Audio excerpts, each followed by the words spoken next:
Good morning, and thank you very much for inviting me.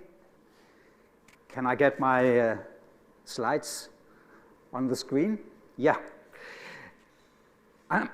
What I'm going to talk about is very much the same topics as Jerry was addressing. I'll talk about the need for improvement and innovation in education.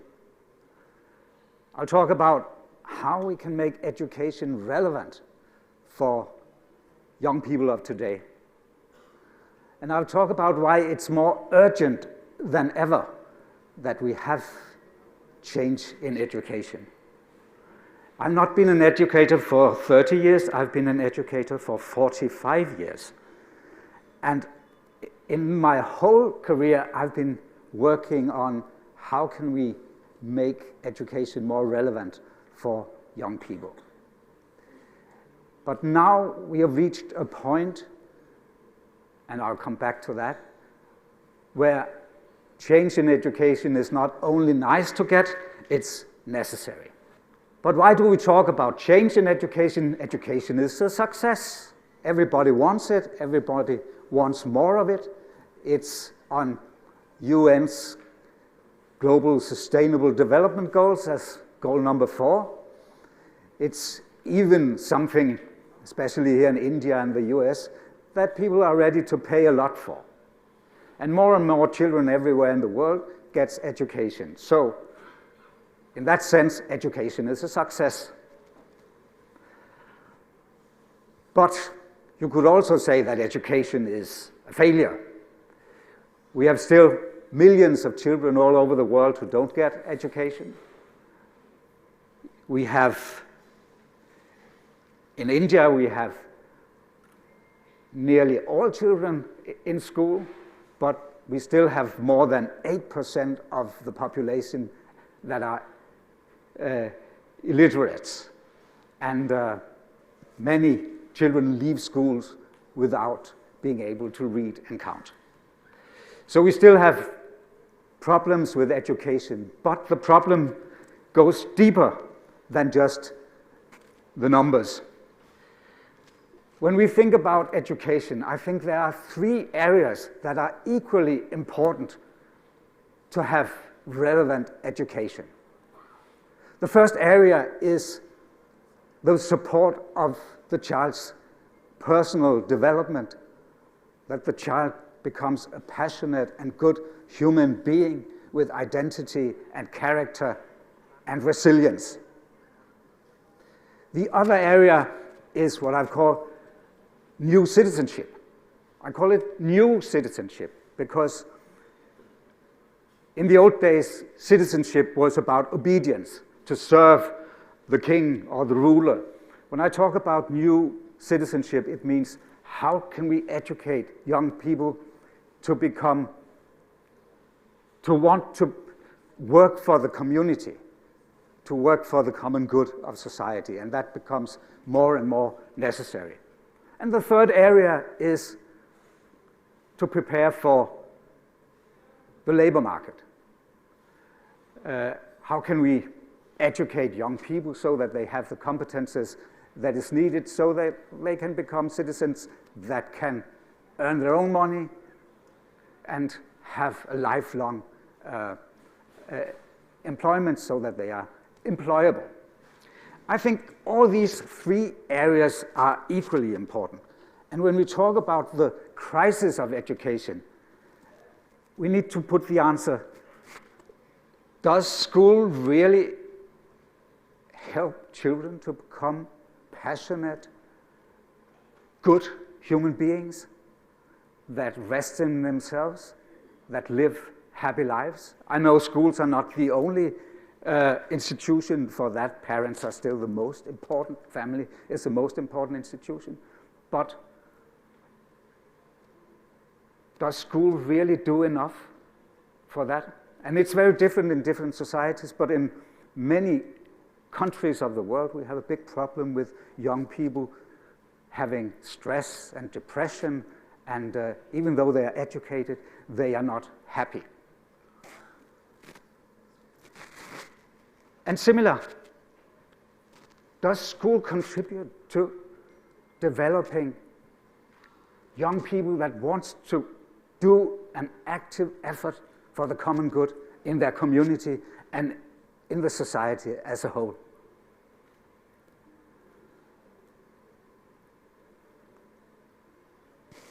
And do schools really prepare for a labor market that we don't know?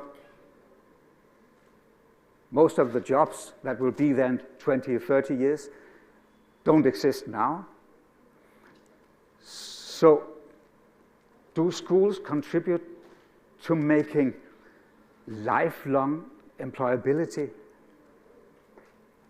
a real thing for young people? And my answer to these questions will be, of course, no.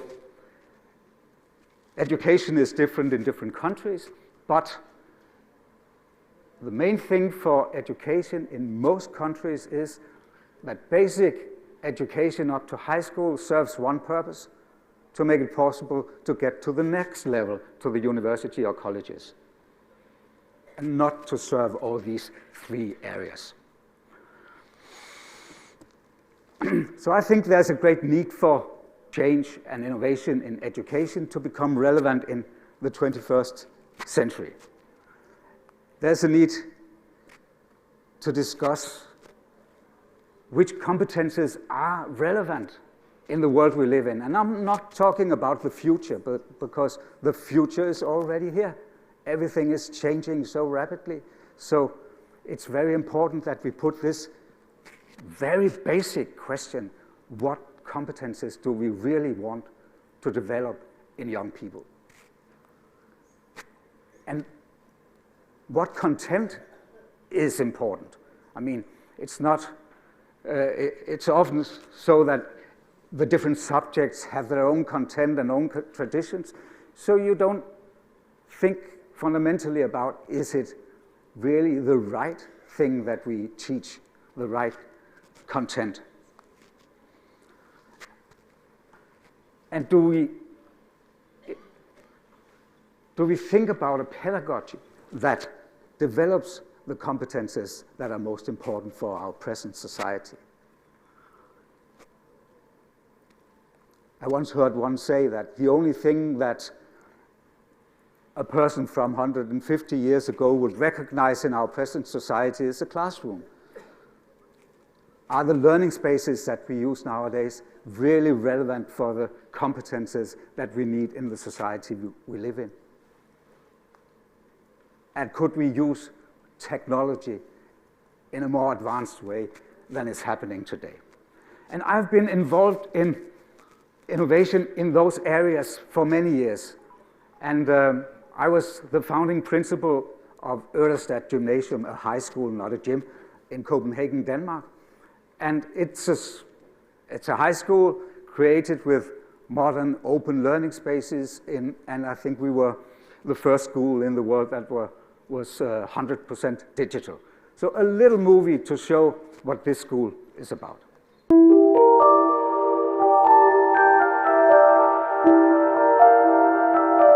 My name is Anders Hessing. I'm 35 years old and I'm a teacher at Oerestad Gymnasium. My name is Cecilia. I'm 17 years old and I'm a student at Oerestad Gymnasium.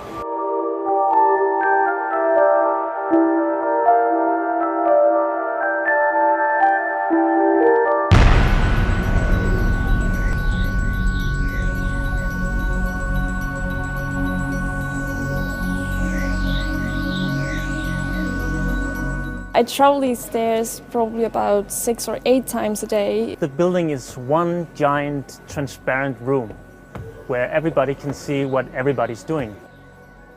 We consider it a way of inspiring each other. The stairs combines the room and you meet your friends on the stairs every time you have your pastime. And if you fall on these stairs, everyone stops and claps. The general idea behind the architecture is to create learning environments that challenge traditional ways of teaching and studying. In this area, for example, there is no teacher preaching at the blackboard because there is no blackboard.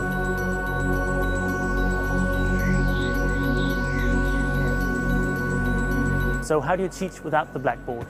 Well, part of the solution is digital media. As a teacher at Oerestad, I've already presented and prepared the entire learning process online. Without the Blackboard, I'm free to help the students and act as a coach and consultant in the teaching situation.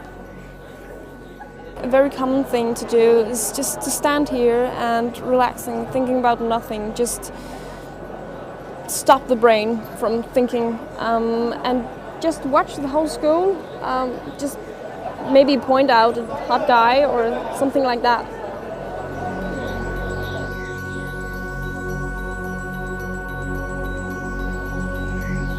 The hardest part about going to gymnasium is the part where you grow up. It's the part where you have to take responsibility. It's a pretty big deal when you start going to gymnasium. Everything is about your future. They start up as children and they're kind of grown up when they leave again. So it's a very important period in their life. For some years we worked with collaborative learning in open learning spaces and with the use of technology. And we proved that it's possible to engage young people in teaching in a more active way than in normal teaching. Our concept was the student as creator, not only consumer of content. But then we became members of, I don't know if you know this organization called Ashoka Changemaker Schools. There are Ashoka schools here in India too. And we were the first school in Denmark that became the member of Ashoka Changemaker Schools. And that made us think more fundamentally about what should education be about? Why are we doing it? It's not only to improve pedagogy, it's to create citizenship. So what Ashoka is talking about is empowerment, empathy, and everyone's a change maker. And we took that concept and said that what we wanted to do in our school was to educate change makers. And I'll not go very deep into it, but it should be something that was part of our lessons, but also a part of after-school activities. And we educated children, young people from every class to become leaders so that they could ensure that the class was taking part in changemaker activities. And we defined changemaking as to working for the common good. And I think the old American phrase of the common good is becoming more and more important. There's no single answer to that, but everyone should think about how can I do something for the common good. And the result was we had rather passive students, but within a year we had many activities in the school because the students really wanted to be engaged in something important. We defined what was the most important thing for us in change making, and that was something that should be seen in every learning activity in the school, the global and local citizenship, the digital competences, I don't want to, creativity and things like that. That's not so important here because my point is that every school should have these kinds of reflections and give their own answer to the question, why do we have our school? In May last year, I moved to Bangalore and quit my job in Copenhagen. And what can make a person relocate from the Danish paradise to India? The reason why I did it was that the founder of the Bhartiya School of Leadership wanted to create an Indian school that should be different from traditional Indian school. And what I am working on right now is